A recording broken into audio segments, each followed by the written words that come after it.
And so a lot of communities, a lot of retail businesses are actually trying to recreate those. That's where you get the Eastons and things like that, because they're trying to recreate that same sense, built from scratch. Another really important thing, and again we're seeing this particularly in downtown Columbus, is this desire for a different kind of housing type. There's a desire for this walkable community, and part of that is housing that has high amenities and is in close proximity to restaurants, activities, events, other people. There's a segment of the population, particularly the young professionals and actually the empty nesters, that are looking for still high, luxurious, amenity-rich housing, not necessarily smaller housing, but not lots of yards, not lots of things to take care of. It's a unit they've got a lot of stuff, and but often it's a higher density environment with a lot of amenities. There's commons, there's a common group that's taking care of things for you. You can come and go as you wish, particularly young professionals, they can travel a lot, come and go, but it's in a dynamic environment. Another piece, and I touched on this, is retail. We all know the impact that the web's had. A lot of us shop now online. And so retailers have responded and changed to that. They recognize now that to get us all to come, it's got to be an experience. So it's about creating a retail experience. And again, I'll go back and use the Easton example. They're doing this intentionally to create a place where the families want to come together, a place where events are happening, so you bring people and gather, and then shopping happens because you're all there. It's kind of on the periphery. But it's a place you go, and then they catch you in that area, and that's where the shopping and the retail activity happens. So that's another dynamic that's important, is this interactive experience as part of retail, particularly brick and mortar retail. And the last piece, and I'll move on, is transportation shifting. Again, this younger generation that's coming up is delaying or putting off driving or not even getting licenses at all. Some are forgoing cars, which my generation and older generation I think is kind of unheard of, because that was a rite of passage in independence. It's different or changing. And so there's a lot more interest in, again, it's the walkable, it's other transportation modes, it's making sure that you have options for bikes, and again, mass transit. And then there's also a growing interest in bikes and getting around commuting that way. We're seeing bike ridership increase, we're seeing mass transit increase. So thinking about how to take care of that. And then I guess the last point on here, which is important too, there's a growing number of people that don't drive, both young that can't drive and older people that probably can't or shouldn't be driving. And we've got a society and a layout that you have to be able to drive to get around, and we need to be creating places where that's not the case. All right, so let's talk about city finances. When you all are reviewing or hearing about a development, a lot of things we think about, impact on schools and parks and roads and traffic and those kinds of things. One of the things that isn't as well understood, and that's why I really want to share this piece with you, is the impact of land use on city finances and decisions. So when you make a land use, when a community makes a land use decision, for example, on United Methodist Children's Home site, the things that happen will affect the financial picture for the city of Worthington. So again, cities provide parks, streets, water, sewer, fire, they plow the snow, they have ongoing administration, they pick up our trash. The thing I love is they get our leaves. That's fantastic here in Worthington. So we have those kinds of things that the city's providing, but they provide those services through the revenues that they get from the communities. And so we have to pay attention to what those revenue sources are, and I'm going to dive into that a little bit more. And one of these things that they use to measure this is the cost of community service ratio, which says for every dollar land use generates, how much dollars does it take in services, does it need in services, and what's that balance? So let me start with city Worthington revenue. Really important thing to understand, this is 2012 data, but this is pretty much true, it goes back, and this is true in Ohio, the way our tax structure is. Income tax is the lifeblood of cities. And that's not just Worthington, this is cities in Ohio. So you can see 70% of the revenue that Worthington has every year is coming from income tax. So income tax is really important. And you'll notice, property tax is only almost 10% of Worthington's revenue. And then it goes down from there. So then we've got local government, which is sales tax reimbursed back to the county. And we've got inheritance tax, is 4.5%. That's being phased out. And this is not just an issue for Worthington, it's an issue, statewide. We've got a, budget, we have services we expect. You're gonna have to grow the rest of the pie 4.6%, or we're gonna have to cut services where the city's able to do 4.6%. And actually, Worthington's not nearly in bad shape as places like Bexley or Upper Arlington's local examples, where that was even a larger percent of their revenue. So important thing to think about. But again, the takeaway I want you to have is income tax is the lifeblood of cities, and that includes Worthington. And so when you talk about now relating that to land use, that means Wilson Bridge Road corridor, this red color, the High Street corridor, where we have offices and office development where people work, really important. It's the bottom line of the city and what the city can provide back to us. The industrial area, Huntley Road, this area in gray, industrial uses, also very important to the city. And then not to be forgotten, actually the blue areas, institutional uses, the schools, they have teachers, they have administrators, those are employees, those are also important to the income tax generation of our city.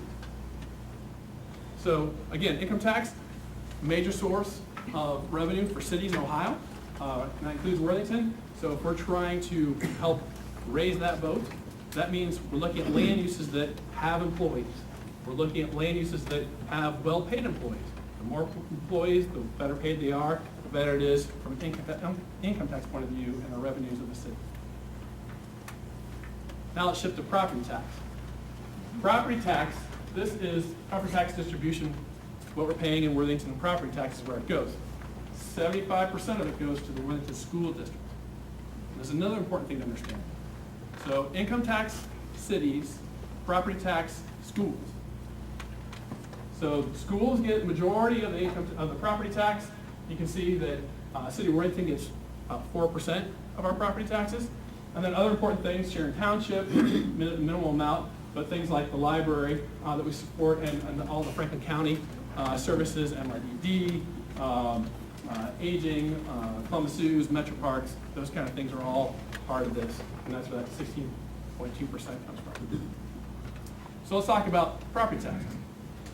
Going to school, continuing down that line of thought, something I don't think all of us stop and realize when you look at a map and the geography is that the school district is this gray area. The school district is 3 times bigger than the city proper, which is the red line. So the school district is much bigger than the city. All of the school district pays property tax millage to the schools. But I just want everyone to understand that the school district is being funded by a much bigger area. And the school district is much bigger than the city. So if we want to help schools, if we want to help the zoo, if we want to raise the property tax revenues with development that happens on land, what do we look at? We look at anything that's increasing the value of the land. So that means higher density development, that means higher quality development where it's valued more, that means creating an environment where the property is worth more because people want to be there. That's how we raise property tax. Last slide on this, and this is a really important one. This goes back to that cost of community services. There are several companies out there that basically go around the country and they help cities look at their finances. They track every dollar that comes in to a city and they track every dollar that goes out of a city. They look at everything that's bringing revenue in and everything that they're spending on services. And they do that to help governments be more efficient, to look at things that may not be considering, and overall kind of improve the government. We've been lucky from a Central Ohio point of view that Dublin has done one of these studies. And this is getting a little dated. This is about 8 years old now. But the context is still true. Things haven't changed the context. And the point of this graph is they were able, because they're tracking all the dollars in and out, they were actually able to look at the land uses and say, all right, here's the land use, here's how much money that land use brings in, and here's how much the city pays out in servicing that land use. And when they, and this is simplified, but when they kind of agglomerated into general land use categories, the point to make here is this line right here is break even. That means for every dollar that they took in, they spent $1 in service. If you're below the line and you're red, that means you're costing the city more in services than you're providing in revenue. And if you're above the line in green, that means you're providing more revenue than you're costing in services. And this graph is the key to why you see the giant wars raging between communities, not just in Central Ohio, but all over Ohio, in trying to get office workers to move to their city. It's because the office is the home run. Income taxes are the lifeblood of the city, and the city wants to continue to be able to provide great things for all of us. They're trying to get office workers to come move to the city because that's how they can do that. And second to that is industrial users. But one of the things that's kind of misunderstood, I think, is retail is actually a net drain. Some people think, oh, we got a new Walmart, it's great economic development, and that's really not true. If retail is important, we needed to provide the services that we want and to buy the goods that we need, but don't think of it in terms of a fiscal important thing. It's important for our community needs. So we should be embracing retail that helps support the needs that we want to have. Likewise, residents make a community. You're not a community if you don't have residents. But at the same point, from a fiscal point of view, residential development is a net drain. And the density actually affects different things. So it's a little bit counterintuitive, but if you think about multifamily development is less of a net drain than single family development. And that's because multifamily development is higher density, is packed together. The sewer lines, the water lines, all that kind of runs. The street segments are shorter, smaller, don't have as much you have to repair or you have to lay new, whereas single family, as it gets more and more spread out, much longer runs for one home or several homes. And so that's where you get that negative drop. So this is something I want you to understand, again, when we think about land uses. And sometimes I present things like this, people are like, this becomes the only thing they weigh, and that's not at all what I'm trying to tell you. This is a component that you need to weigh. But I want you to understand it because I think a lot of people don't understand it. So I'm going to talk about community. I'll try to go quickly. This is really kind of talking about demographics. Again, going back to the point that Worthington is landlocked. Our population has stayed relatively steady. And this looks like a big drop, but this is 15,000 to 14,000, 13,000 to back up. What's really happened is, we built out into the 70s and 80s, and we kind of got to the point where we were built out. People had lots of kids, went to schools, were a big attractor, and then as the kids have graduated, we've all stayed, and then the people per household has dropped, so our population's dropped. What demographers are projecting now is, we're starting to see, I'm at least seeing in my neighborhood, is that some of us are moving out, some of the empty nesters are moving out, and people with families moving back in, so our number of people per household is going back up a little bit, and that's starting our population, at least projections, to slightly start heading back up. And in all of these graphs, you'll see Ohio, or Worthington's in blue, the region, which is about 15-minute drive, so it takes southern Delaware County, northern Franklin County, is in orange, and Ohio as a state benchmark is in green. And so you can see basically Worthington is growing more than Ohio, but not as much as the region. Again, I think we all know that intuitively. This graph is, I think, very important in terms of the land use and the residential discussions we're going to have. This shows the breakdown of population cohorts, so ages 0 to 85 and over. And it shows a couple interesting points I want to draw your attention to. And again, this is stuff we know intuitively. The 15 to 34, again, Worthington's blue, we have much less of that represented in our community than other communities in Central Ohio and in Ohio as a whole. And again, that's because once our kids get out of high school, they're going to college, they're leaving Worthington. We don't have a lot of colleges in Worthington, so we don't have that demographic. The interesting part, though, is that in the 25 to 34, we're still the same amount below, which means they're not coming back. We either don't have the product, we don't have the environment, it may not be affordable, they're not coming back here at that point in time. And again, schools and all that kind of stuff. They're coming back here at the 35 point. With 35 and up, then we actually start going up above the representation of that. So we don't have that group nearly to the same point as others. And then the other piece to see is starting at 55 and older, we are much more overrepresented compared to other communities. We have more of that demographic than our other communities because we all move here, we love it, we stay, and that's not true in other cases. So when we talk about housing, we probably need to think about those two, or if we want to, those are areas to think about. I'm going to go fast through these. Median household income, I think, not surprisingly, relatively, we're a wealthy community, and so that means that we can afford to do things with retail, services, events, that kind of stuff. When you look at housing, again, not surprised, 78, almost 80% is owner-occupied housing in the city of Worthington, which is higher compared to others. and well, we have 17% that's rental, again, much higher than you see in other markets.